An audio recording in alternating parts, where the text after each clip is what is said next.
Estamos al aire. Buenas noches. Buenas noches a todos. ¿Cómo están? Buenas noches. Bien, buenas noches. Bueno, hoy con un invitado muy especial, José Luis Triana. José Luis, ¿cómo estás? Bien. Bien, ustedes. Bueno, cuéntanos un poquito de ti.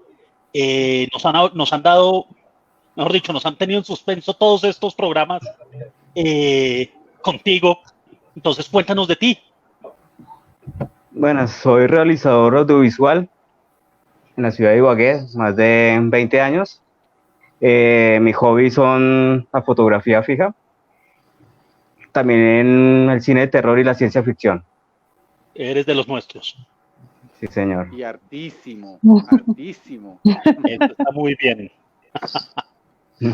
Bueno, ¿y cómo está el resto de invitados? No, de Panelistas. anfitriones. Bueno, Doña Yuli, ¿cómo está? con frío, además en Bogotá granizó y todo, entonces Sí, ya ha está llovido haciendo fuerte, frío. fuerte. Sí. Don Tatés, que casi no lo tenemos hoy en el programa. Buenas noches. Bien, todo en orden. Sí teníamos problemas de internet por aquí. Sí, acá también hubo problemas, pero afortunadamente se solucionaron. Listo, ya listos. Por último, pero no menos importante, don Iván. No, yo sé que yo soy muy importante. Mi mamita me lo dice todos los días. Yo bien. Aquí, Bien dicho su mamita. Sí, linda. No, Aquí mentira. feliz porque José Luis pues decidió acompañarnos, de verdad muy agradecido por su tiempo, porque haya sacado este espacio para compartir con nosotros, de verdad muchísimas gracias.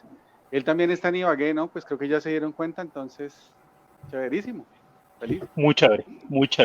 Y me gusta que en el programa estamos de diferentes partes de Colombia, no solo de una sola ciudad.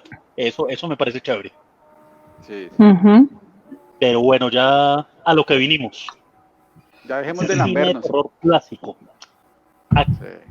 Quiero hacer una aclaración a qué nos referimos con cine de terror clásico.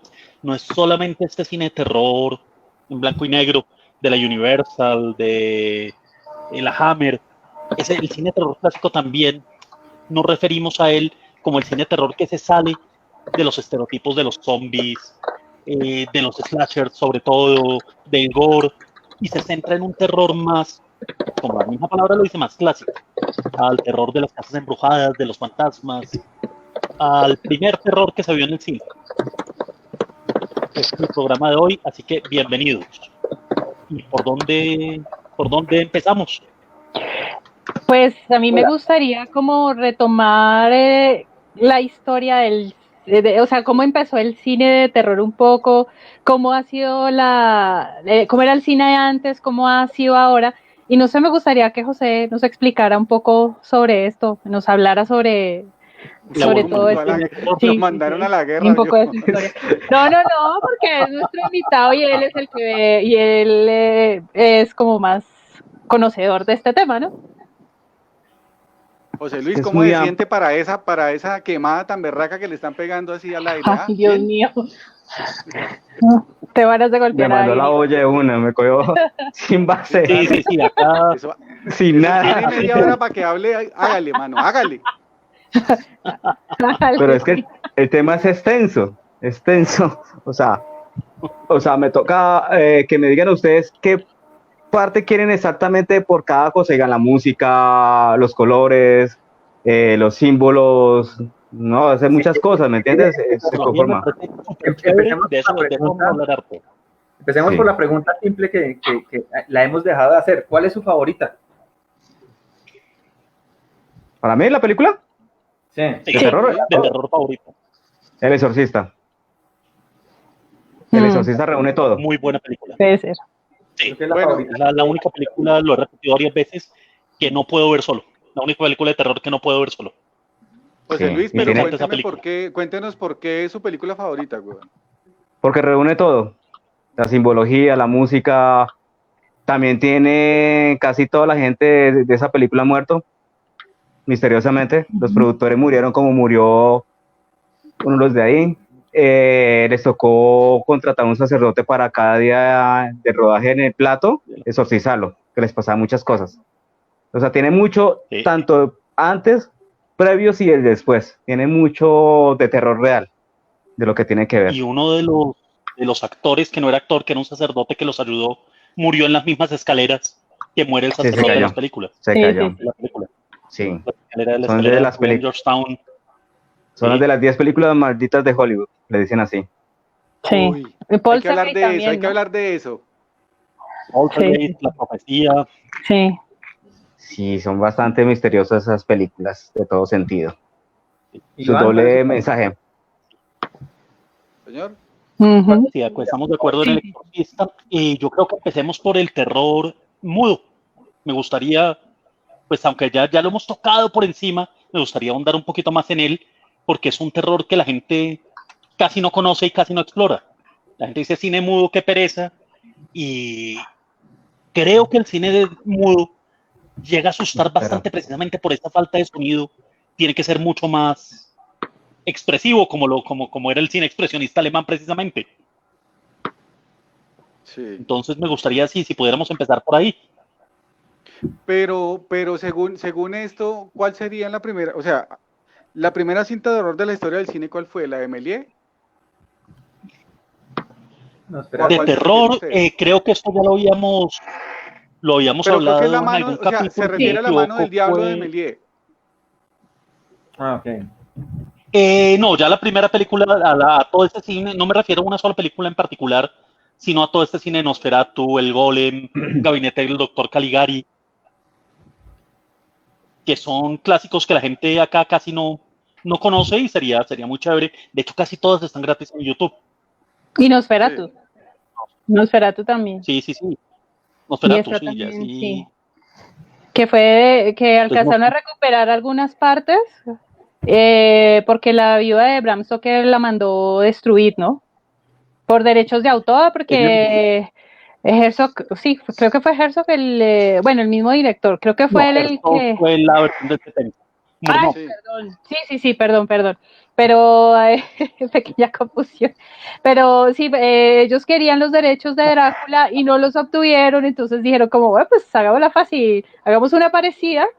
Y bueno, obviamente la viuda de Bram Stoker dijo, un momento, que le esto es cambiaron como el nombre al... Exacto, incluso le cambiaron el nombre y todo, pero entonces finalmente fue reconocido como...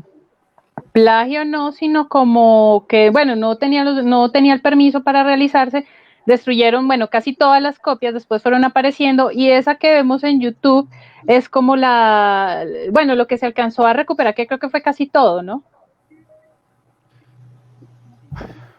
Bueno, es que Sí, si no me equivoco, yo esta es la pienso versión que completa.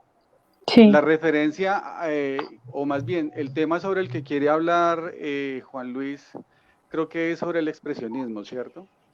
Si usted, pues usted alcanza a No nombrar la solo el película del expresionismo, doctor pero Caligari. sí, Lo que pasa es que todas estas películas de las que usted habla, el gabinete del doctor Caligari, el pertenecen al Golem, expresionismo Nosferatu, alemán. Fausto, todas esas películas vienen Fausto, precisamente de eso, del expresionismo. sí, Y en realidad esas películas correcto. se alimentaron de esto para expresar los horrores de la guerra, por medio de la iluminación Correcto. y un poquitico Y de la sombra. Exacto, sí, eso tiene que ver con la iluminación y con la iluminación, forma sí. como crearon el set, ¿sí? Ujú. Entonces, en Correcto. realidad, sí, si usted se refiere a esas películas, sí, se considera que son las primeras de horror, ¿no? Esas, de cine mudo. Sí, correcto. No sé, José Luis, que nos tenga que aportar de estas películas. Si hay alguna de esas que sea, alguna que para ti sobresalga. Nosferatu, la alemana. Sí. Nosferatu me gusta porque es el principio de todo, de algunas culturas antiguas, hablaban de esos seres que se alimentaban de sangre, que tiene que ver mucho con eso. Correcto. Y fue donde Los tomaron la Strigoi, idea que hablábamos. de que el vampiro desaparece con la luz del sol, ¿no? Sí, tiene que ver mucho con eso. Ahí se Ahí se basó crearon las reglas de los vampiros, Ujú. de los hombres lobos, también tiene que que no pueden ver. atravesar cuerpos de agua. Sí. Pero aquí que, estoy viendo que habitan en cuevas. correcto. varias pelis anteriores que supuestamente catalogadas como terror, de House of Whispers, bueno, el Golem de 1920, porque Nosferatu creo que es del 22, si mal no estoy. Nosferatu es del 22. Sí. Dr. Jekyll y Mr. Hyde también de 1920, Caligari es del 20. Sí, ¿no? Fue esa. Y esa de Mr. Hyde, la pueden ver, hay una aplicación, bueno, si tienen un aparatico Roku, es que no me acuerdo cuál es la página. Hay muchas películas de esas clásicas que pueden ver, bueno, gratis, entre comillas, ¿no? Y No la sé si mayoría hay ya están en otras gratis páginas. porque ya no tienen derechos. Sí, En sí, YouTube hay muchísimo cine sí. de comienzos del cine y Ujú. pues son gratis, entonces vale la pena explorarlas. Sí, no sé si está de Mr. Hyde esté ahí, pero sí, de todas formas debe estar gratis en alguna plataforma. Si de pronto no está ahí, la encuentran en Vimeo, que en Vimeo también hay muchas películas que Correcto. uno encuentra de forma gratuita para poder ver, como, bueno, más adelante hablaremos de otras películas más no Y tan José clásicas. Luis, yo Ahorita- le quiero hacer una ahorita pregunta a usted, José Luis, sobre relación por lo menos a lo de los vampiros y a lo de Drácula y todas estas vainas. Y nosotros hemos hablado particularmente usted y yo, pero me ha parecido muy interesante ese diálogo que hemos sostenido sobre de pronto información escondida en ese tipo de películas o el simbolismo. Entonces, por lo menos usted, ¿qué información me puede brindar acerca del simbolismo en estas películas? Ejemplo, me estaba diciendo, o nos estaba contando lo de Drácula, bueno, que los vampiros, que la luz del día y la sangre, no sé, porque pues yo soy muy afín con este tipo de cine y sí me sorprende muchísimo lo que usted me dijo ahorita fuera de cámaras, de que esto estaba lleno de simbología. Compártanos algo de eso, por favor. iba a preguntar exactamente lo mismo. La simbología. Mire que ellos, el cine mudo empezó también con la simbología. Miren dónde salen los espantos. La mayoría de espantos salen en un cuadro o una ventana, ¿me entiendes? Sí. Que esos son los portales. En esa época, minutos 10 o minutos no se manejaba directamente sobre eso. Pero casi todo tiene la simbología, cuadros, cubos, el sol, que tienen que ver, ahí parten de todo. ¿Por qué los vampiros detestan la luz del día? Pues porque son seres que no se pueden tocar, que viven por debajo de la tierra, se dicen que ellos, que se alimentan de los seres, no solo de sangre, también de energía, sino que Hollywood lo trató más que sobre los pactos de sangre, ¿me entiendes? Esa partecita. De esta parte que llevo acá, porque me pongo a hablar de todo, me brinco a diferentes épocas del cine, ¿me entiendes? Entonces no me quiero ir a adelantar, ir parte por parte. Bueno, pero chévere. Sí. Venga, ¿cómo así pactos de sangre? No me queda claro eso, o no sé. ¿El pacto de sangre? Sí, ¿a qué se refiere con eso? El convenio que hacen con algunas entidades, ¿me entiendes? Para tener cierta longevidad de vida. Dicen que si ellos bebían sangre de los rivales, se prolongaba la vida de ellos o tenían los poderes de la persona. Por eso lo de Rumania, todos los cuentos con este soldado. ¿Empalador? Sí, por eso tenía ahí rituales, porque ellos se basaban mucho en culturas antiguas antes de los romanos, que según que si bebían de la sangre del mejor soldado, tendrían ellos el poder de ellos y todo. Tiene que ver también con eso. De hecho, hay 3 vampiros, históricamente hablando, importantes, que son Vlad Tepes, que es este líder militar rumano, en el que se inspiraron para Drácula, que, como dice José Luis, él tomaba la sangre de los guerreros para asumir su fuerza, y bueno, tenía una serie de rituales macabros para asustar a sus rivales. Está Elizabeth Bathory, que en los 40 y 50 y 60 hicieron películas sobre ella. Era también una noble que se bañaba en sangre de vírgenes para ser eternamente joven.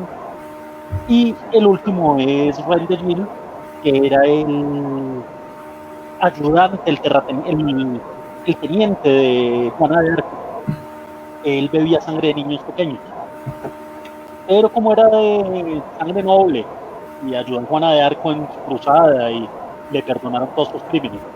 Pero de ahí salen, de todas estas culturas europeas, como dice José Luis, es que sale el mito que los vampiros beben sangre o beben la energía de sus enemigos. Pero, ¿sabe que me parece muy curioso? Yo leí alguna vez algo de historia sobre Vlad el Empalador y decían que él nunca había ingerido o consumido sangre, que a él lo que le encantaba era poner estacas muy altas y Con las coger cabezas. a los soldados a los que ellos aprisionaban y empalarlos. O sea, los ponían ahí y él se sentaba a comer mientras las personas caían Sí. empalándose profundamente, pero decían que él nunca había consumido la sangre de ellos porque no le parecía agradable. Y más que Hay todo muchos era por la mitos. forma como él peleaba. Y Que decían él también previamente en el campo de batalla enterraba estacas y cuando llegaban los enemigos los empujaba a las estacas. Pero pues bueno, y también son mitos. dicen Pero que hacía él tributo. Pero hacía el tributo a Me la sangre. imagino que sí, me Sí. imagino que sí. y dicen que él Hacían el para tributo. los pobres alguna vez organizó una comida con todos los pobres del pueblo, pues donde quedaba su castillo en Transilvania, y los invitó a comer en una estructura, mandó construir una estructura de madera y los enterró ahí y los quemó a todos. Y mientras tanto él comía, al parecer es un ritual alrededor de la comida, mientras veía a esta gente suplicar por su vida y quemarse. Desde ahí nace ese mito del vampiro moderno. Qué bonito. Qué lindo. Y son diferentes especies de vampiros, ¿no? No sé si Juan tiene un poquito más de información sobre la diferencia entre el Nosferatu, este tipo de vampiro y... Esto es mucho más moderno. O sea, esto ya es del siglo XX, las diferentes especies y linajes de vampiros. Y no tengo tanta información sobre eso. Pero ya Nosferatu era un vampiro no como ese, el de la película, como el que se popularizó después. Pero es que eso es por derechos, ¿no? Era por derechos que le cambiaron el nombre Sí. a Nosferatu.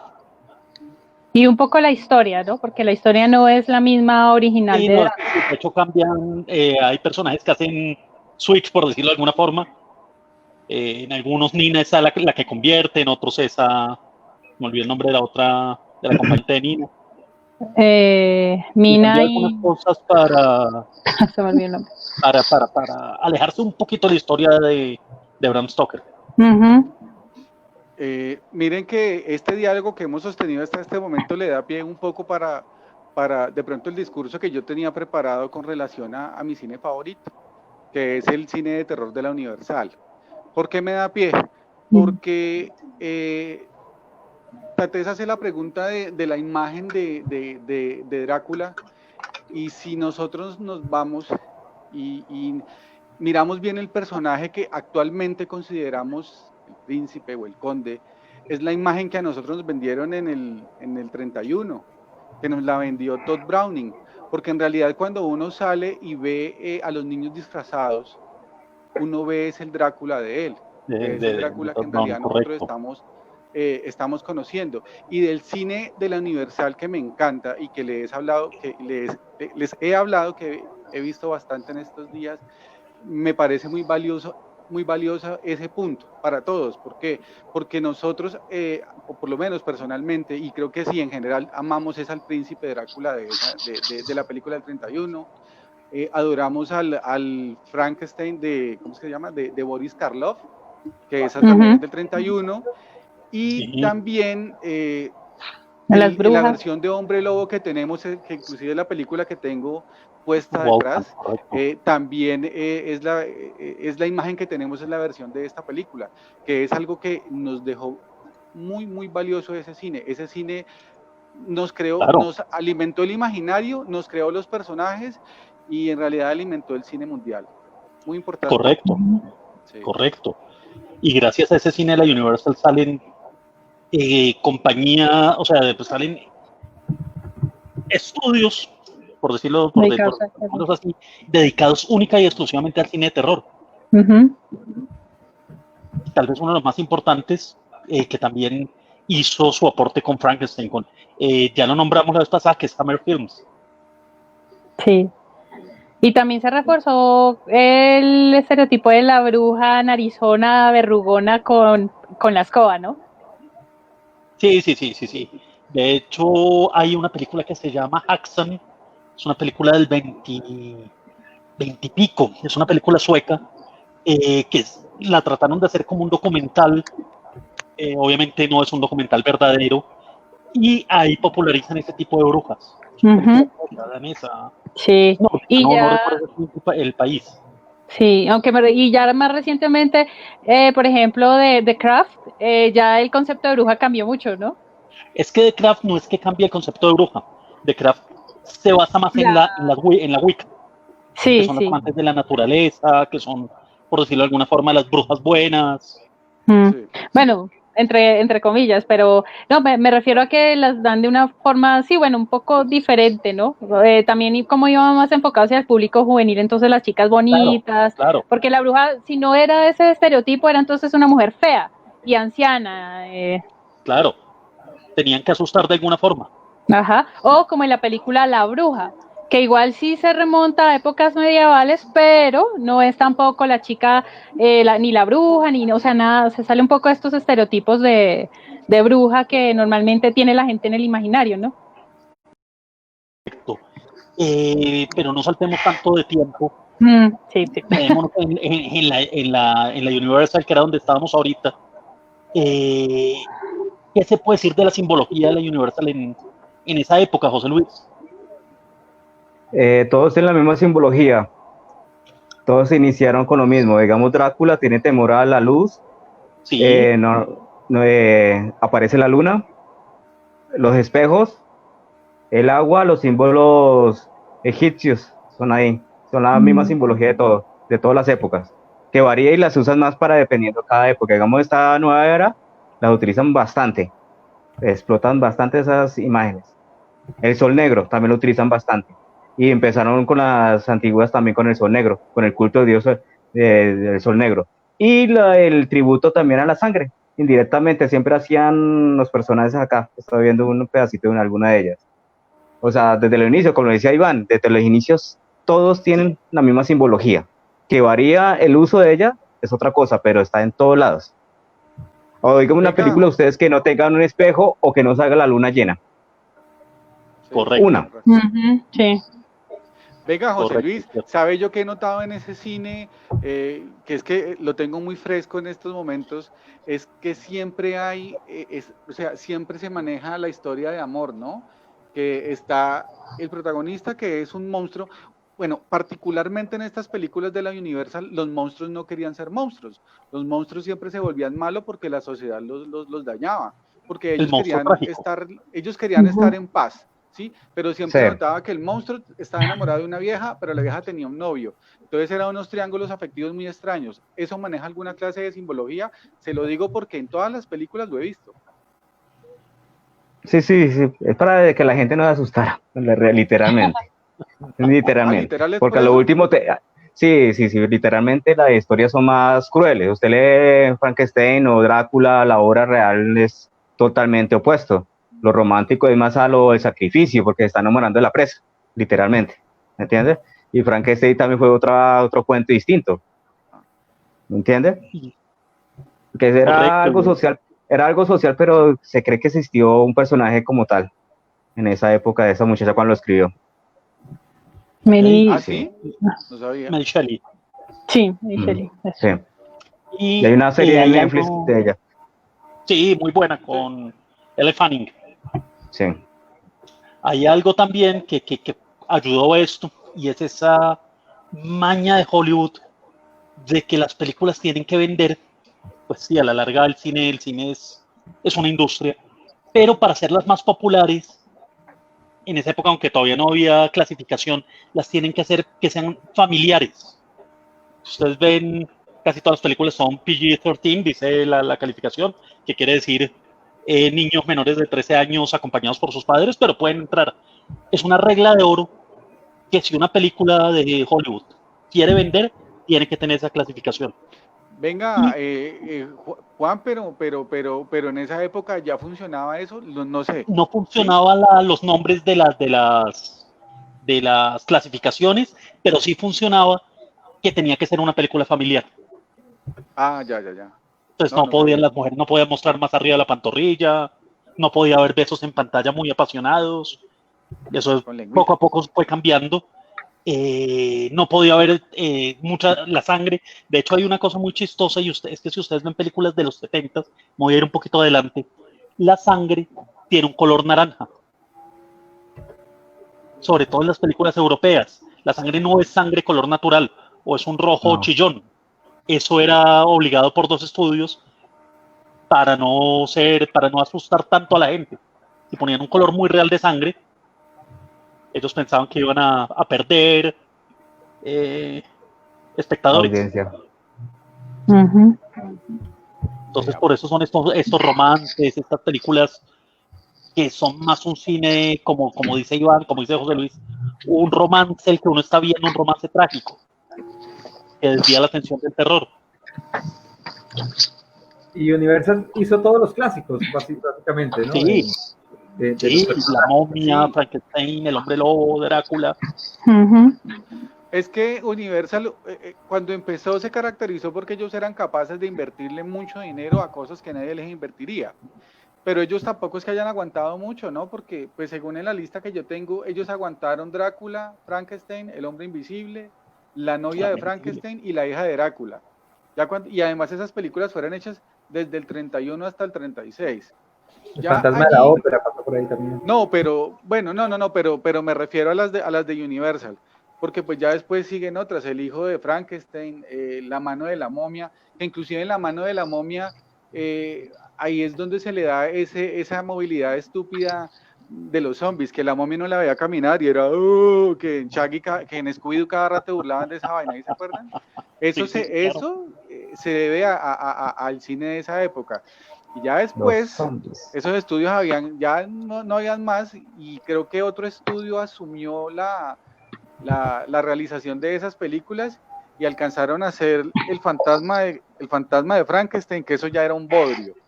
Inclusive fueron más osados, hicieron una que se llama Abbott y Costello contra los fantasmas, que eso ya es ver Scooby-Doo. Eso es una porquería.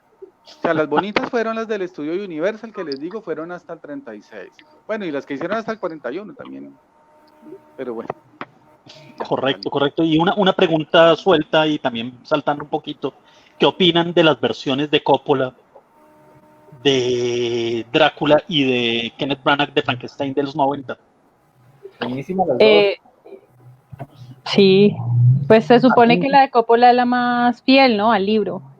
A mí la de Coppola de Drácula me encanta. Y el vestuario, de hecho la misma vestuarista, no me acuerdo el nombre de la diseñadora de vestuario, era una artista japonesa, ella ya falleció, y ella también diseñó el vestuario para la película La Célula. Y ustedes lo van a ver porque van a ver, por ejemplo, el traje donde ellos se conectan, donde se conectan, es casi el mismo diseño del traje que tiene Gary Oldman al inicio de Drácula, cuando es como ¿cómo se dice? Bueno, tiene. La armadura, sí, exacto. Sí, se parece muchísimo. Sí, exacto, porque es la misma diseñadora de vestuario. Excelente. Y Frankenstein de Kenneth Branagh también es una excelente película. Ahí es donde Al Pacino interpreta el personaje, el monstruo. No me acuerdo. Robert De Niro. Robert De Niro. Perdón. Sí. Bueno, casi la misma vaina. Casi lo mismo, sí, de acuerdo. Casi la misma vaina. Sí, buena. Acá hay un comentario de Daniel Sarama. ¿Qué más, Daniel? Con Daniel hago un programa los martes de juegos de mesa. Y que nos dice, acabo de ver un cartel de Bela Lugosi y me acordé de esa historia. ¿La puedes mencionar como parte de esa historia del género de terror? No sé a qué historia te refieres exactamente, Daniel, no, por privado no, porque justo se me descargó mi celular, pero si acá abajito nos puedes ahondar un poquito más en los comentarios. Claro, ¿una película de Bela Lugosi? No sé si se refiere de pronto a Drácula, ¿no? No. Porque la que apareció en el cartel era Drácula, la que protagonizó Bela Lugosi, que de hecho él se quedó estereotipado y no pudo obtener otros papeles. De hecho terminó actuando para exacto. Casi que repitiendo su mismo papel de Drácula. Sí, pues fue muy triste, ¿no? Me parece que la historia de él fue bastante triste.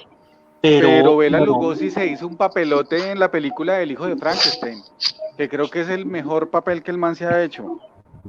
No sé, cuando Sí, la pero vean, fíjense que es y que él hace el papel de Igor, el ok. amigo del monstruo. El papel que se hace semana ahí es brutal. Y lo digo porque la vi antier. Precisamente Daniel nos hablaba de la historia de la vida de Bela Lugosi, mm, la tragicomedia de su vida. Lo que decía Julie, el tipo terminó trabajando por $2 en las películas de Dude. No conozco tanto la historia de él, sé que el Bela Lugosi era rumano, si no me equivoco, Sí, sí. pero sí. no me atrevo a ahondar porque no conozco mucho la vida de él. Pero o sea, nos queda de tarea y el próximo capítulo hablamos un pedacito de la vida de Bela Lugosi, Mm. que me Bela parece muy Lugosi es chévere. húngaro. Húngaro. Sí, húngaro. Era Y húngaro, tenía perdón. una Era. gran rivalidad con Boris Karloff porque Karloff logró como trascender un poquito más allá. De hecho, ellos hicieron una película juntos, no sé si fue no me acuerdo qué película hicieron ellos juntos.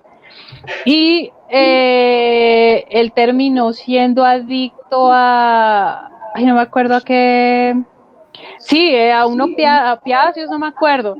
Y él, digamos que nuevamente como que retomó al cine fue gracias a Ed Wood, así fueran películas, cine B, cine, bueno, lo que fuera, pero bueno, no cine B era principal, pero bueno, ustedes ya conocen la historia de Ed Wood. Entonces él era el que lo animaba y finalmente terminó siendo muy amigo y creo que él fue quien pagó el Sepelio. entierro de Bela Lugosi. Ok.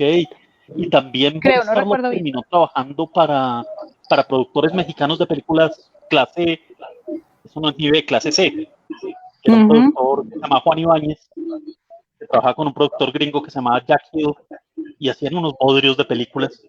En un fin de semana rodan 2 películas. Y el actor que llamaba público era Boris Karloff. Sí, es que ese es también un problema de Hollywood en general, ¿no? Cuando encasillan a los actores, y eso le pasó a ellos dos, porque Correcto. Boris Karloff, si bien pudo seguir un poco más, o sea, no le fue tan mal, por decirlo así, como a Bela Lugosi, tampoco logró tener una carrera como ellos soñaban, ¿no? Claro, Así, por claro, eso precisamente ese encasillamiento pues que podíamos hacer. tuvieron, exacto. Bueno, pero tenemos Pero un vamos excelente avanzando. invitado y no lo hemos aprovechado. Entonces, ¿qué preguntas tenemos para José Luis Tatés? No, pues vamos avanzando en el tiempo. Sí, mejor. Me Iván, parece. tuyo.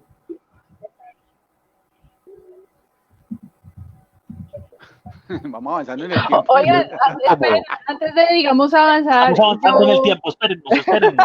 Esperen, ya llego. vamos viajando. ¿Cuál fue el origen? O sea, quién decidió hacer películas de terror? Creo que no hablamos de eso, ¿cierto? O sea, ¿quién fue el primo que dijo, quiero hacer una película de terror por tal cosa? O sea, como cuál fue la historia, el origen como tal de las películas de terror. O sea, porque si bien tenemos, por ejemplo, bueno, no sé si es que alguien dijo, bueno, vamos a llevar este personaje a un medio audiovisual y que la gente lo vea, no sé si fue con la intención de asustar, de George contar una Méliès. historia, no sé. Pues George Méliès, el que llevó una película de terror, el mismo creador del cine contemporáneo como lo tenemos. Uh-huh. Fue el mismo que llevó el cine como lo tenemos, fue el mismo que llevó las películas de terror y ciencia ficción también. Fue el mismo. El mismo. viaje a la luna, el famoso. Sí, George Méliès, y él llevó una película llamada Le Mur de Diable, no sé cómo es en francés, algo así como El Diablo de la Luna, algo así. Ahí debe estar. 1896 o 95, más o menos, la llevó Sí. a la proyecto él. 86. Sí, la Pero llevó. Fue la digamos, primera película de terror confirmada llevada. O sea, película de terror no, una obra misteriosa que llevó sí. él ahí. Porque no se podía mostrar cosas de terror, porque tenían sus cosas en esa época que no dejaban como ahora. Pero en el caso de él fue precisamente, bueno, él empezó porque le gustaba y quería mostrar historias, pero fue, o sea, digamos que la historia del cine de terror fue más como, bueno, gracias a George Méliès contar una historia, pero no fue algo como no sé, por ejemplo, el origen de los cuentos de la Caperucita y el Lobo y esas cosas. De hecho, no fueron orígenes infantiles, sino No, eran para darle lecciones a la gente y eran de hecho no, más tétricos, ¿no? eran de terror, era horror de terror y obras casi rojas en todo sentido. Por eso ya me hizo acordar que porque el color rojo significa sacrificio, fuera de pasión es sacrificio. El personaje que lo utilice es porque va a ser sacrificado. Digamos, en Drácula de Stoker, sale esta vieja con un vestido rojo cuando el man está en la cita con ella. Y en varias películas también, no solo de terror. A veces, digamos, el chico de zapato rojo, el chico de zapato rojo, no, la lista de Schindler es lo contrario. Ahí lo hicieron todo lo contrario, porque la niña que estaba de rojo fue la señora que contó la historia. En esas ya es totalmente la de Spielberg la contó, el color rojo lo llevó para otro lado. Sí, fue la niña que sale rojo es la que contó la historia de como mataban a los judíos. Eso lo explica en el libro de él y en la biografía de esa película. Sí, pero la porque uno al simbología del final color la ve rojo es eso. muerta, ¿no? Sí, Uno al final ve a la niña muerta en un carro. Ella no muere. Sí, eso por la sacó ahí. Todo es blanco y negro, el rojo es la única sobreviviente que contó la historia. Él la renombró. Varias, y también hay una cosa de azules y todo. Sí, no, que te contesté la pregunta hace 8 días. El cine de terror también nace precisamente por esa necesidad del ser humano de asustarse, de tener adrenalina. Ya teniendo imágenes, ya pudiendo llevar literatura, lo más atractivo era precisamente aprovechar esas obras de terror, llevarlas al cine, llevarlas al movimiento. Era lo que hablábamos, ¿por qué nos gustan las montañas rusas? Por el vacío que se siente. ¿Por qué nos gustan las películas de terror? Por la emoción del miedo. Sí, sin estar en riesgo. Uno sabe que está asustándose, pero no le va a pasar nada. Exacto, entonces es un paso natural de la literatura al cine. Y que normalmente yo lo que he visto es que las primeras criaturas, las primeras películas de terror fueron basándose en estas criaturas que vienen pues de estos personajes históricos y literarios, ¿no? Correcto. Claro, no, el cine se nutría mucho de literatura. En la literatura. Sí, ya pues aún hoy, pero bueno, no tanto como en ese tiempo. Que José Luis habla de la simbología del rojo y en los 80 hubo no sé cómo decirlo, como una ley no escrita en las películas de slasher, de asesinos enmascarados que mataban a jovencitas, que la única sobreviviente era la única actriz que no había tenido relaciones sexuales durante el curso de la película. Halloween. Entonces era un castigo a los que tenían sexo antes del matrimonio, chao, pero la que se había portado bien, a mí me había ido bien. Esa sobrevivía, y esa era la que mataba al final al malo. Sí. La pureza ante todo. Price. Sí, ahí Aida Manrique nombra a Vincent Price, ¿no?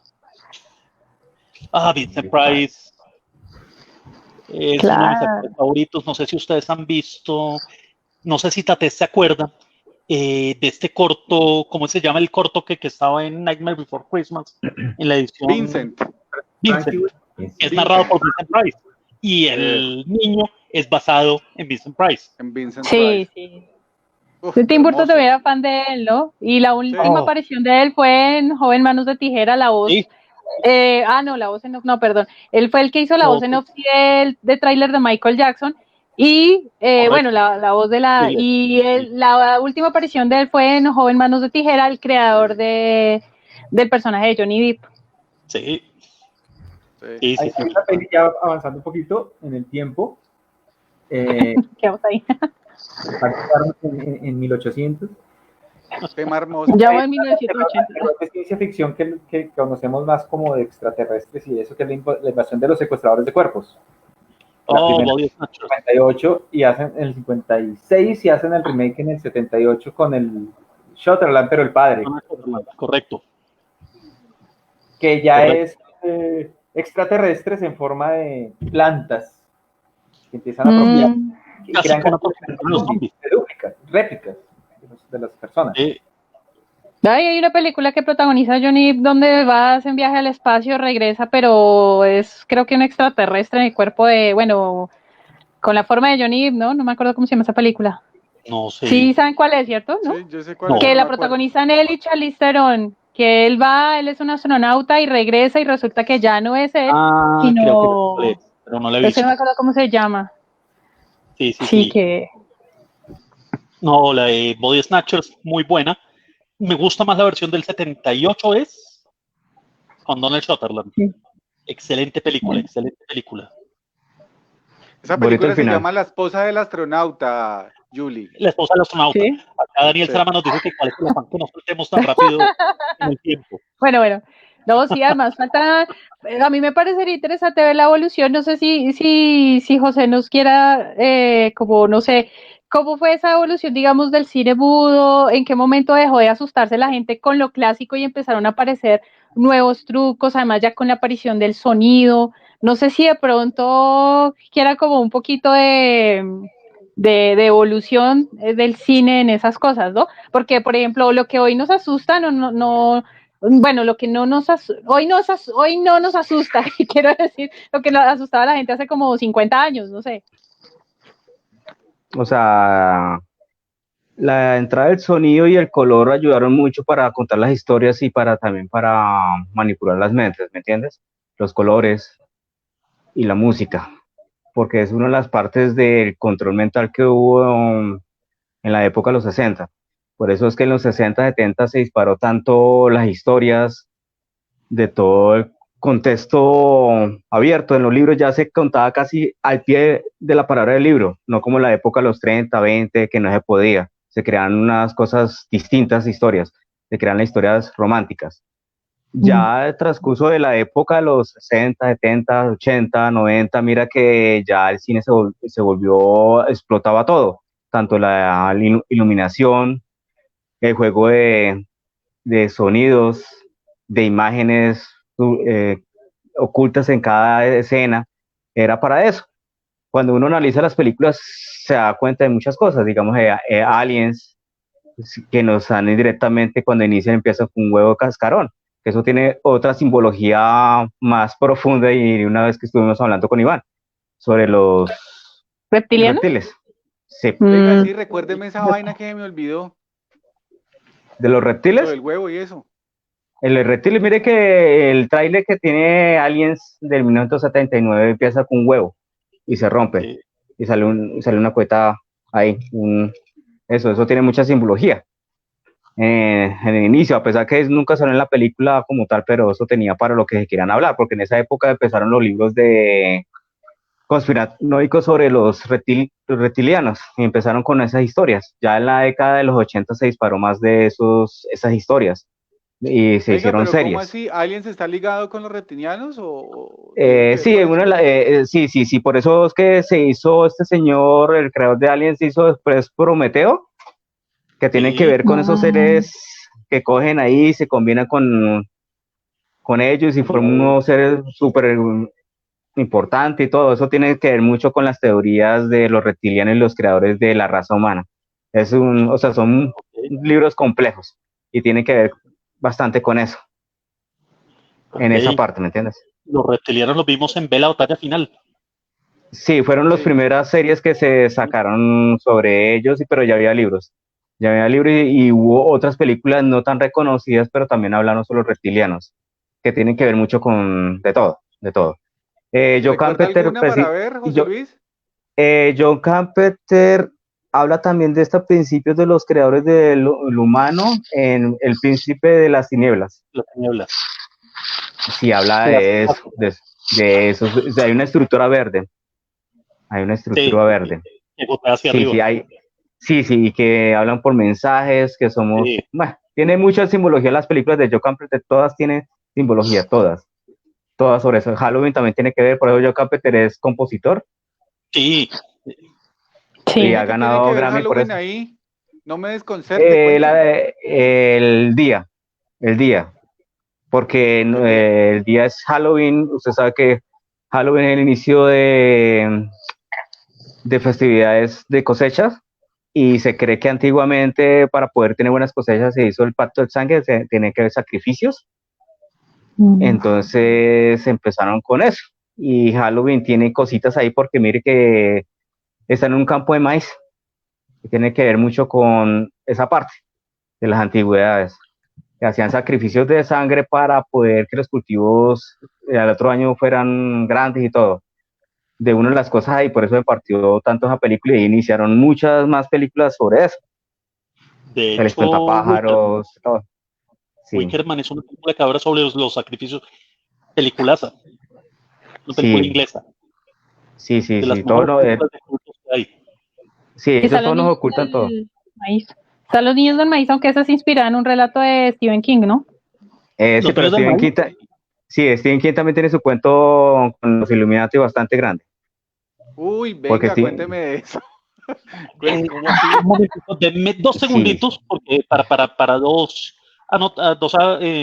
comentarios que nos hacen acá. Uno, los dos nos los hace Daniel Trama. Uno es la importancia de la música en una película de terror que está por encima de los efectos especiales. Daniel, eso lo tratamos en el capítulo de la importancia de la música en el cine. Para que lo veas, ese está en YouTube. Y la segunda pregunta, que es ¿cuál es la diferencia entre el cine de horror y el terror? La hablamos el capítulo pasado.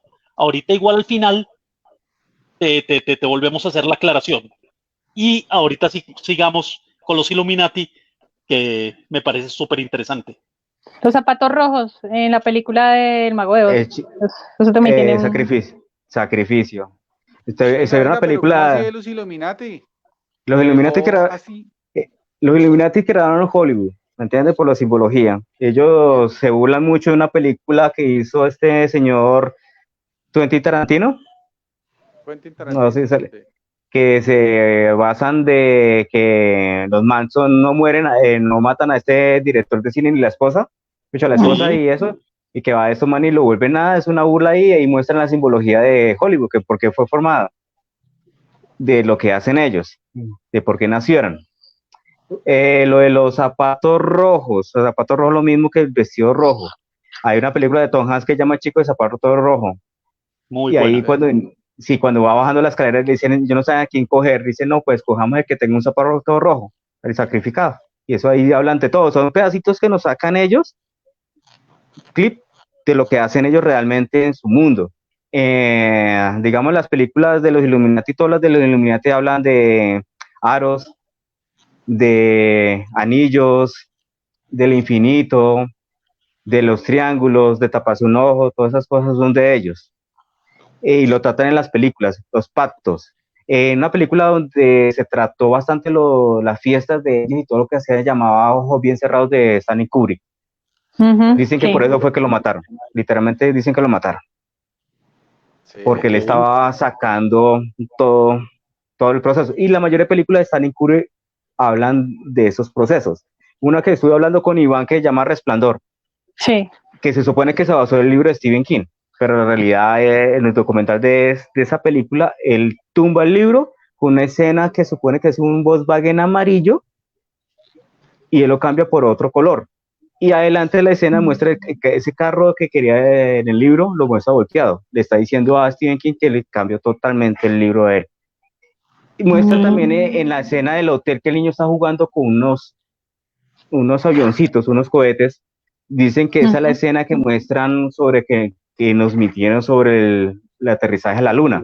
El niño está ahí y se dirige a una habitación. La habitación tiene la misma numerología de donde partió el Apolo que llegó a la luna. Y cuando él entra y el fantasma está en la tina, le dice él, todo es una ilusión. Dicen que son unas referencias que hizo Stanley Kubrick para decir lo que pasó con el alunizaje. Dicen de las películas de Resplandor. Hay otras que también hablan de otras cosas de él porque dice que empezó a sacar cosas de ellos. En estas más especialmente, ¿verdad? En esa parte. Y como Stanley Kubrick hizo el documental de... No, el documental, bueno, sí, hay un documental que habla sobre el alunizaje, ¿no? Él lo contrató la NASA para hacer un falso aterrizaje. Dicen que eso era para poder sincronizar por si llegaba a fallar el Apolo, debería llegar a estrellar, entonces ellos mostraron esas imágenes para apaciguar las cosas, porque eran como 10, 12 segundos de retraso más o menos, que era el tiempo que tenían, según eso. Pero Stanley Kubrick después sacó otras verdades ocultas en diferentes películas mostrando que ellos nos taparon algo, que nos tienen tapado algo. Y las películas de... ¿Ah? Sí. Perdón. ¿Qué, Iván? Adelante, José Luis. Sí. Ah, ya. Listo. ¿Qué más que les puedo decir? No sé si ustedes han visto las de John Carpenter, vieron La cosa. Live. La cosa Sí. también. La cosa Cosa tiene que ver también mucho tiene con las su- películas que estaban hablando de extraterrestre. sí, y de alianzas extraterrestres también, porque eso lo presumen en la cosa, lo presumen que los gringos estuvieron con acuerdo con extraterrestres para poder hacer combinación y lo muestran en la versión nueva de la cosa también. ¿Qué más les puedo preguntar? O pregúntenme algo así más o menos para yo guiarme. Ahorita que estabas hablando de Kubrick, una recomendación, hay un libro que se llama, en español se llamaba Aquí Kubrick, lo escribe Frederick Raphael, que es el guionista de Ojos Bien Cerrados, y habla de todas esas particularidades de Kubrick y lo raro, lo extraño que era Kubrick, sobre todo en sus relaciones interpersonales. Es Sí, un libro recomendadísimo, lo leí hace unos 15 años y lo he tratado de volver a conseguir porque se me perdió. Si lo encuentran, léanlo y van a entender mucho de esta persona, que fue Frederick Raphael fue casi que la última persona que trabajó con él en vida. la tapa dice 33, la tapa dice 33. Sí. 33 fue porque fue el grado masónico que llegó Stanley Kubrick. El grado más alto masónico. O sea, él empezó a exponerlos, se quiso salir y ahí fue cuando...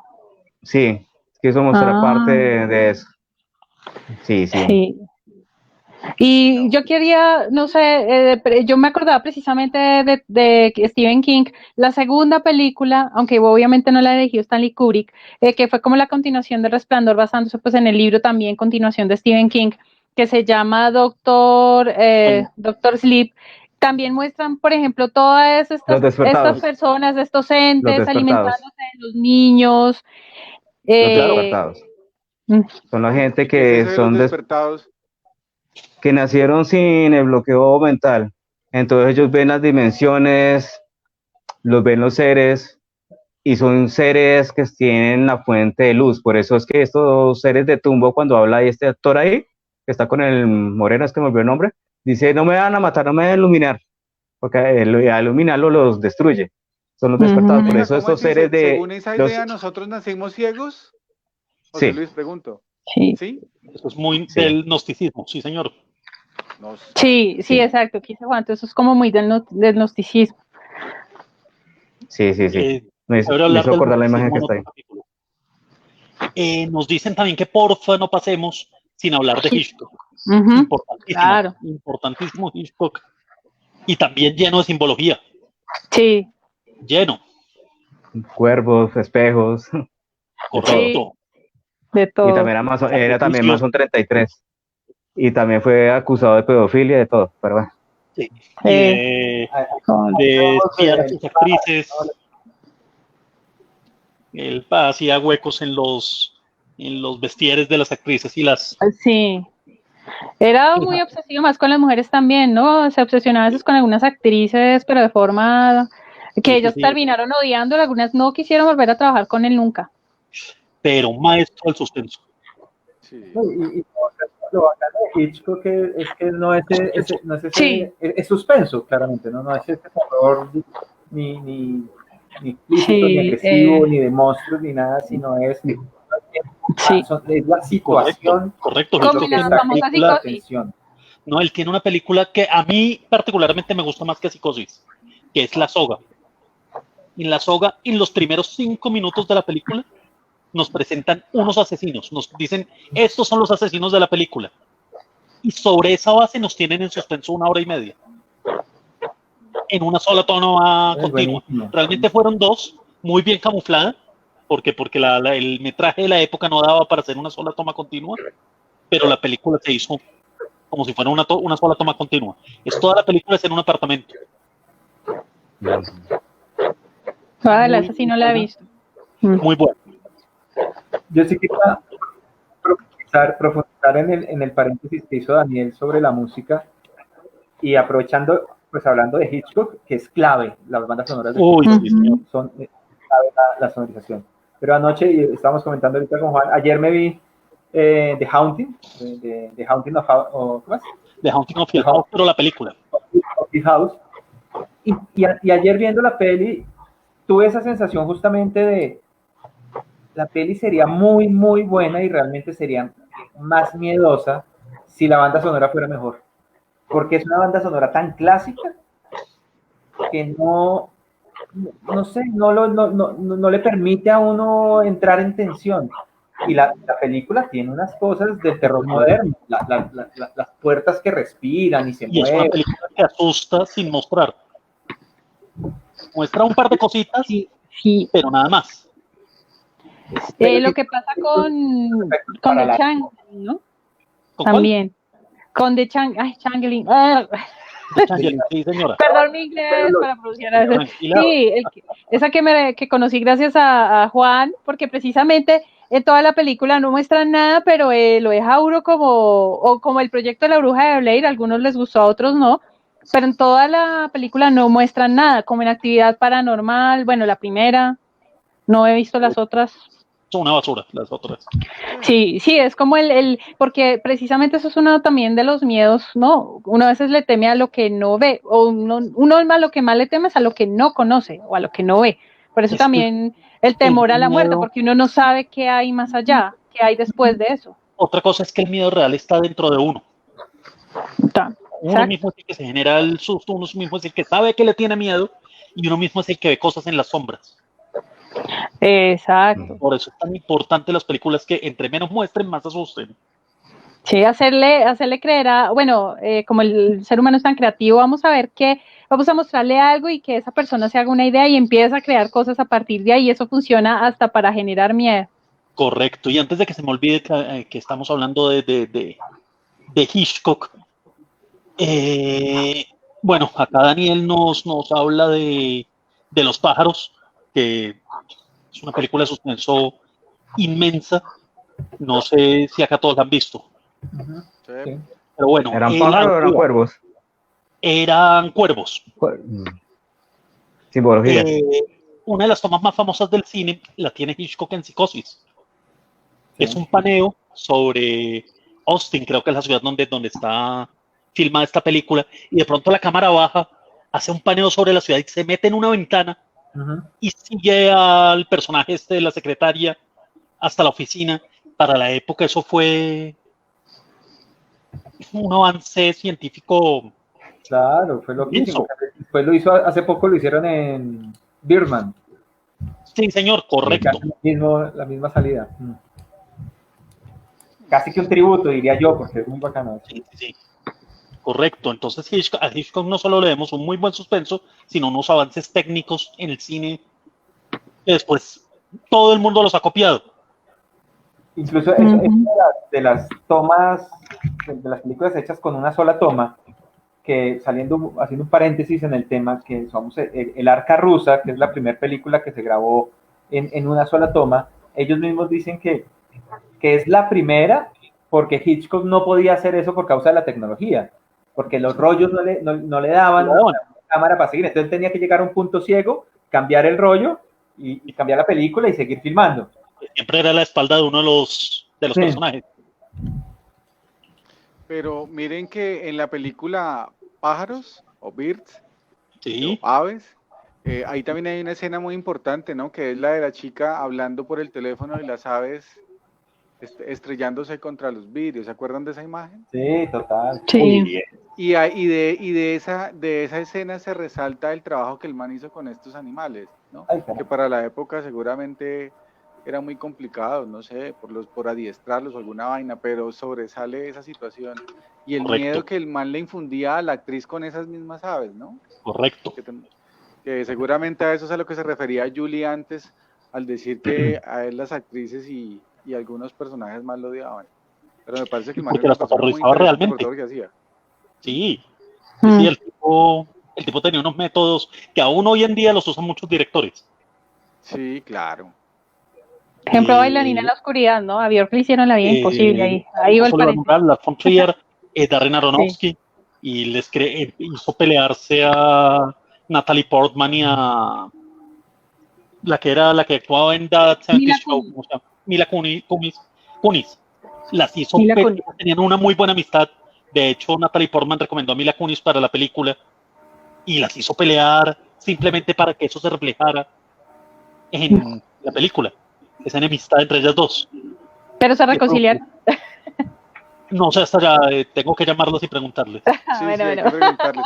Pero a mí me parece muy interesante eso, de influenciar a los actores en sus vidas para que se proyecte eso en la película, me parece muy interesante. Yo No, y por lo lo menos mismo como actores. jugador o como practicante de juegos de rol, me salgo un poco del tema, pero como máster trato de hacer eso. Yo Claro, trato de meterme en la claro. mente de las personas para que en el juego se De sientan hecho, dicen agobiados. Y que me parece muy el chévere. suicidio de Heath Ledger, el Guasón, fue porque se metió Ujú. tanto en su papel que terminó medio zafado. Sí. Y Sí, él, porque él yo murió por una realmente, sobredosis de calmantes, ¿no? Porque incluso sí, ya usaba calmantes para poder dormir porque no podía ya dormir tampoco bien. también, y Claro que personalmente a mí ya me parecen esas vainas Sacrificado. también show. Porque por lo menos Sacrificado. lo que hizo Mm. Joaquín Phoenix también, y lo que dijo, y lo que hizo Jared Leto también, Jared Leto y me parece un payaso con todas las pendejadas que Christian hacía. Bale en El Maquinista. Sí, sí. Ah, pero eso es otra Pero cosa. Jared Leto para ese papel, porque el tipo es buen actor. O sea, Jared Leto es muy buen actor. De hecho, sí. no, esta tarde me repetí una película que no me acordaba que era con él, que es El Club de la Pelea. Uy, esa es buenísima, El tipo sí. es un buen papel secundario, muy buen papel. Yo tengo una pregunta para José Luis. ¿Por qué en el caso de Heath Ledger él fue sacrificado? O sea, Fue sacrificado. ¿pero por qué? O sea, porque... Siempre se forma un tributo, no, dependiendo de la película. Igual, Heath estaba haciendo no solo Batman, estaba haciendo otras dos más. Y las otras dos más películas también tenían mucho que ver con la parte actoral de psicosis de ellos mismos, de los dos papeles de él. Y también estaba pasando el proceso de la hija, quién se iba a quedar con la hija y todo eso. También estaba, o sea, tenía muchas cosas que ver con eso. Y se cree que es sacrificio por los rituales que hacían ellos previamente, como pasó con varios actores también.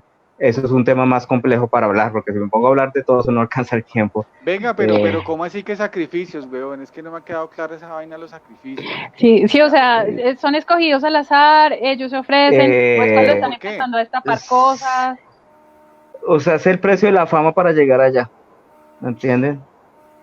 Que es un tema más largo, no puedo hablar ahorita porque es bastante grande, pero sí, tiene que ver mucho que ellos brincan un momento grande a la fama, de ser desconocidos a ser conocidos, en un momento otro y con un papel brillante aparece. Se Pero pasó de con esos él, pasó con sacrificios es de Paul. los que habló Mel Gibson en algún momento, ¿usted se refiere a eso? Sí, sí, sí. Ah, Ellos ¿Saben tienen qué me parece su famosa fiesta. interesante? Me parecería interesante hacer un programa solo de esto. Sí, sí, estaba pensando lo Sería mismo. muy chévere. Porque Mel Gibson se supone que le acabaron la fama fue porque él también empezó a destapar cosas, ¿no? Jim Carrey también lo destapó eso. Jim Carrey también lo dijo. Sí, exacto. Robin Que lo hacen Williams. en algunos videos como loco. Y hay Robin varios actores que de un momento a otro se cayeron. Sí, Robin Williams lo denunció un mes antes que muriera. También venga, y denunció entonces eso. por lo menos el vocalista de la banda Linkin Park y el sí. man este Él de dicen también que lo Soundgarden, mataron. Sí. ¿también? ¿Se Y supone? ellos dos eran supuestamente, ellos eran muy amigos y ellos tenían una fundación, bueno, no sé si estoy equivocada, pero creo que ellos tenían una fundación de apoyo a mujeres abusadas, algo así, y ellos ¿Viste la como que imagen? Perdón, hay una imagen del bebé de Rosemary. Hay unos ojos reptilianos. Por detrás hay ¿Dónde? una imagen. Sí. Reptil. Ahí también tiene mucha simbología. Ok. Claro. Porque los reptiles Bueno, necesitan entrar a nuestro mundo. Eso ellos tienen, el director intentó meterse ahí. Por eso fue sacrificada la esposa de él. Por simplemente hacer ese gesto de la película, mostrar eso. Ok. Por eso es, sí. Pero los ella ojos lo de- sabía, ella lo Sí. sabía o...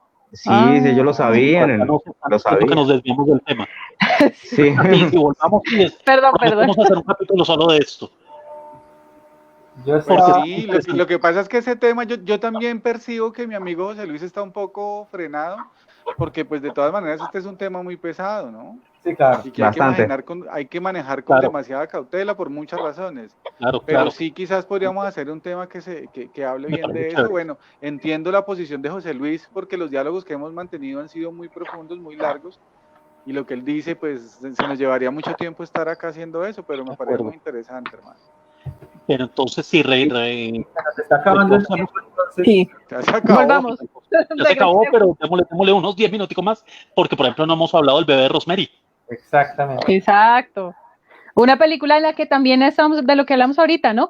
Todo un suspenso sin mostrar absolutamente nada, Claro, porque el claro. bebé de Rosemary nadie, en el libro sí hay una pequeña descripción, pero en el libro nunca se ve nada. No, y en la película al final se ve la mano, que por ahí salió la imagen, pero Sí. en toda la película no muestran nada, No no. muestran Toda la nada. película está tensionado, esperando qué va a pasar con esta señora, está loca, no está loca. Y de esta misma época hay una película muy conocida que se llama, creo recordar, la voy a buscar, que se llama El Centinela, que es una modelo que se muda a un apartamento en Nueva York y resulta que en el altillo del apartamento hay un portal y bueno,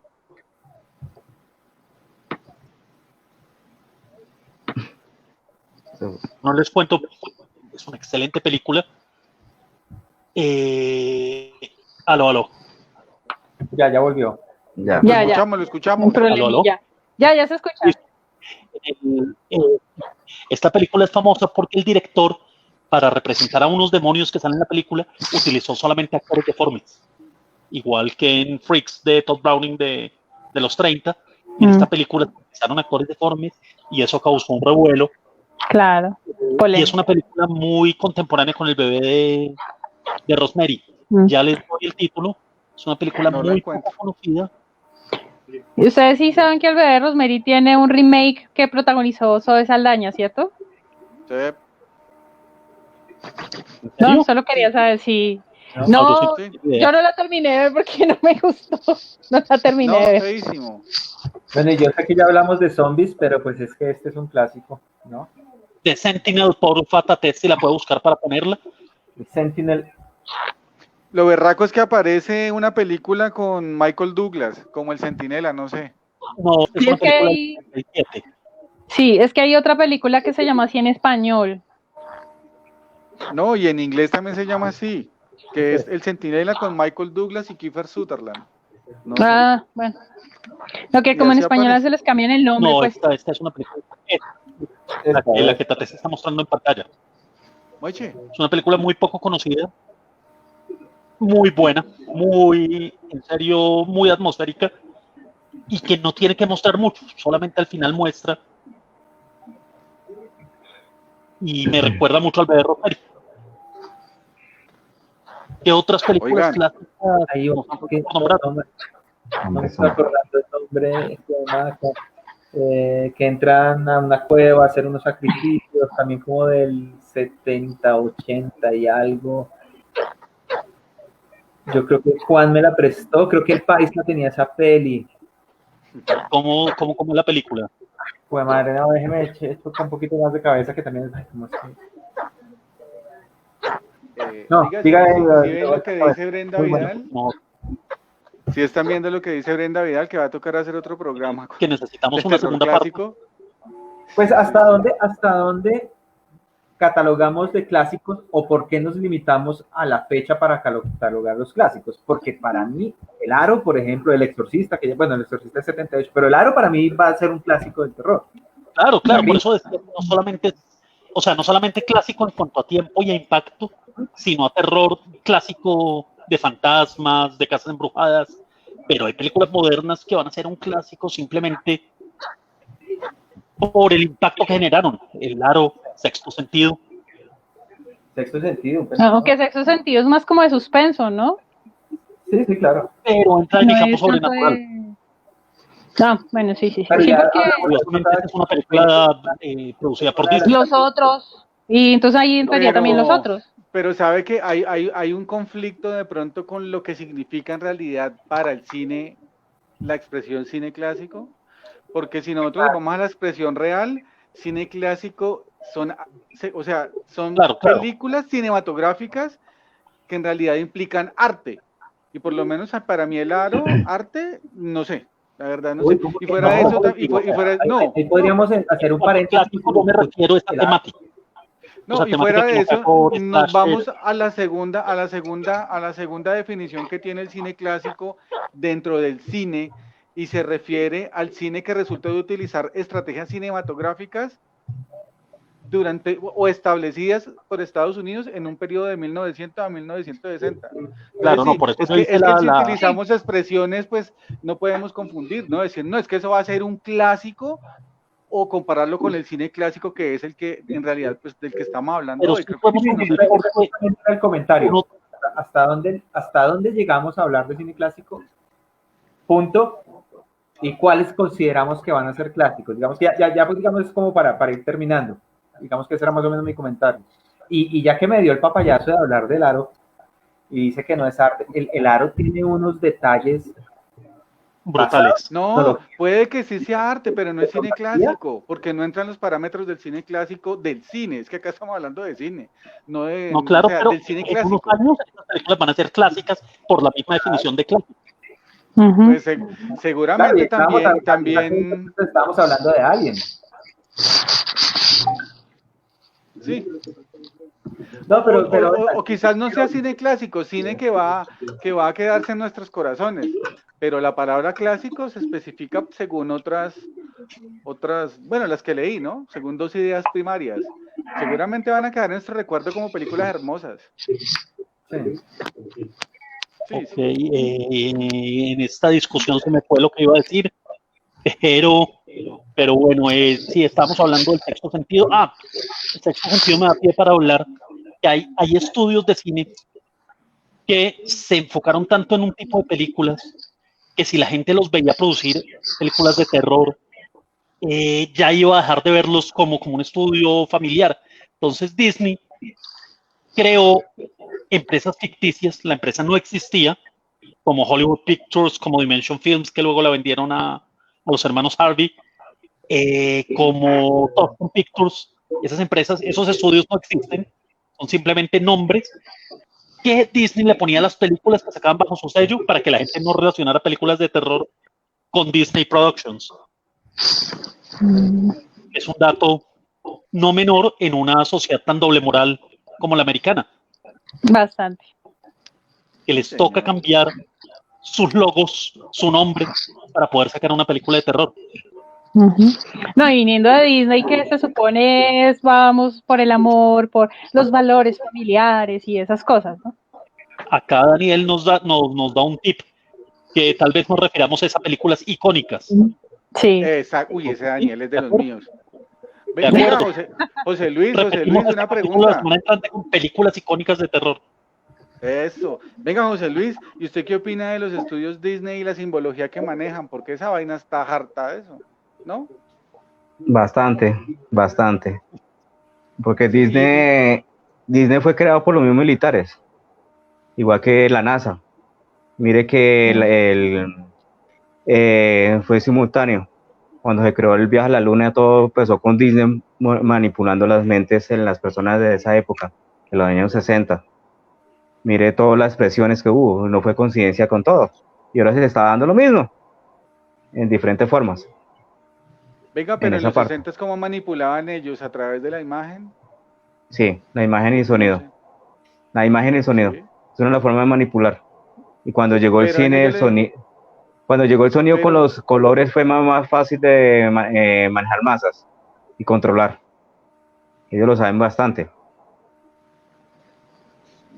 Y también como llegado el consumo de drogas, como el LSD, en fin. Y también después de eso llegó el proyecto, ¿cómo era esto? Donde... MK Ultra. Sí, exacto. El MK Ultra nació en la década de los 50, con la Guerra Fría. Para poder controlar a super soldados. Sí. En Ojos de Fuego también lo nombran el proyecto MK Ultra lo nombra Stephen King en Ojos de Fuego. También lo nombra por encima, sin nombrarlo directamente, David Cronenberg, que no lo nombramos hoy, En un libro. También lo vemos en Stranger Things. Sí, que retoma todas esas cosas de los 80, ahí también lo nombran. Claro.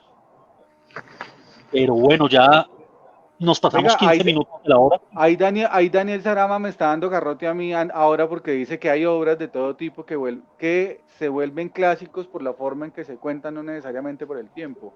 Pero es que ahí me está hablando de obras y nosotros acá estamos hablando de cine clásico. O sea, yo soy muy purista en las vainas y soy como caótico legal, me he dado cuenta, pero entonces cuando nos referimos a cine clásico es puntualmente a algo que ya está estipulado. O sea, yo no puedo decir que el día y la noche son la misma vaina porque pertenecen al mismo tiempo, no, son cosas diferentes. Y el cine clásico tiene unos parámetros, unas pautas que indican que es cine clásico. Inclusive de ahí sale el Star System, que es la vaina esta que nos creó íconos a nosotros en los 60. Entonces sí es algo muy puntual en realidad, y estoy puto por eso. Iván, le contesto con Disney. Le contesto rápidamente con Disney. El signo de Disney es un ratón, ¿sí? Sí. Un ratón. Míralo. No entendí. Va a fumar.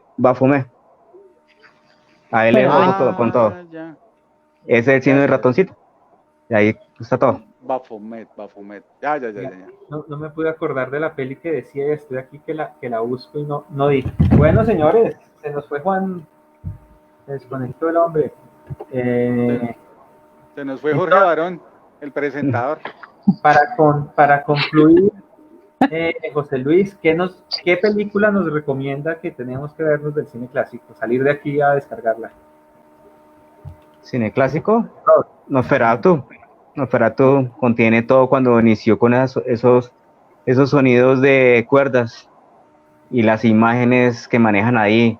No es blanco, negro no es tirando como a sepia. Sí, pero tiene lo clásico del terror. Imágenes, sonidos fuertes. La luz. Para uno, sí, bastante. Y la simbología, el espejo, el agua, la luna, todo. Está contemplado todo.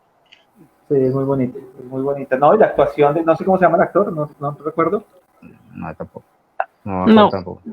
Es esa personificación de Nosferatu, es muy bacana, es muy bonito ese, muy teatral, vamos todo, muy bacano. Julie, ¿cuál nos recomiendas? ¿Cuál nos vemos de la tarea que hizo de la investigación de esta semana? No, de la que yo había hablado ahorita, de Changeling, el intercambio, en inglés, sí. Sí, no es, tiene el mismo nombre esta que protagonizó Angelina Jolie, pero no es la Angelina Jolie, es una película de los 80. Véanla porque me pareció interesante y al final, no sé, uno lo puede tomar con final abierto. Puede que esté claro, puede que no esté, no sé. Es una muy buena y no es tan popular, entonces también por eso, y hace poco la vi precisamente porque Juan me la recomendó y es muy buena, la encuentran en Vimeo. Si no la encuentra por ahí en línea, en alguna página de películas o algo, la encuentran en Vimeo seguro. Listo. Ivancho, ¿cuál nos recomienda? Estaba buscando que Nosferatu, el Conde Orlok, el actor se llama Max Schreck. Por si les interesa. Bueno, volvamos a lo mismo. Yo soy muy purista en las cosas y pues más en el cine de terror y de horror. Y recomiendo muchísimo que si están interesados, exploren el cine de horror de la Universal, ¿sí? Uh-huh. Si de pronto no se quieren dar la pela, porque yo entiendo, pues esas películas a estas alturas del partido son muy románticas y a veces generan es como un poco de burla, porque me ha pasado. Les recomiendo muchísimo una que casualmente me vi hoy, que es El Hombre Invisible. Esa es de 1933, esa película es muy buena. El Hombre Invisible de 1933, les recomiendo que la vean porque allí se nota el salto que hace el cine tan grande que fue del 31 al 33. Esa película es espectacular, muy recomendada. Chévere, sí, buena peli. Y yo la que les hablé de Haunting, basada en The Haunting of Hill House, hablando de lo que hablaba Daniel de la música, para tener en cuenta, creo que es del 68, en blanco y negro, pero tiene muchos recursos que uno ve en películas de hoy en día. A nivel de efectos, guardando proporciones, no solo visuales, de sonido. Lástima me pareció, la banda sonora no le permite a uno meterse mucho en el cuento, pero también muy, muy bacana, muy recomendada. Y bueno, pues agradecer a José Luis por acompañarnos, por dedicarnos este tiempo, muchos aprendizajes, contenidos supremamente interesantes, nos enseñó un montón de cosas. Entonces, ojalá vuelva por acá. Estaba para otro programa y enfocado en la simbología en el cine. Sí, deberíamos hacerlo porque tiene unos conocimientos muy interesantes, mi querido amigo. De verdad, muchas gracias por aceptar la invitación, hombre. Gracias por el tiempo. Está ustedes. Sí, bueno, gracias por acompañarnos a todos. Nos veremos en 8 días. Y pues Juan se nos fue, es que le está molestando internet, pero pues nada, nos veremos en 8 días. Esperamos que nos acompañen. ¿Al fin cuál va a ser? ¿Cine latinoamericano? Sí, no sé, cine latinoamericano. ¿sí? Estamos definiendo. Creo que estamos definiendo. Estamos definiendo, sí. Muchas veces que tuvimos una discusión durante la semana y un cambio. Una pelea. Iván se emberraca con todos, así que con Daniel no es el único. No, Daniel me cae bien. Se ve que es una gran persona, hermano. Yo jugando. Un saludo. Bueno, gente, gracias por acompañarnos hoy. Gracias a todos. Buenas noches. Chao. Hablamos pues. Chao. Venga, se nos fue Jorge Barón, pero nos pero no sabe. Ahora, ¿quién para esto? Paremos todos.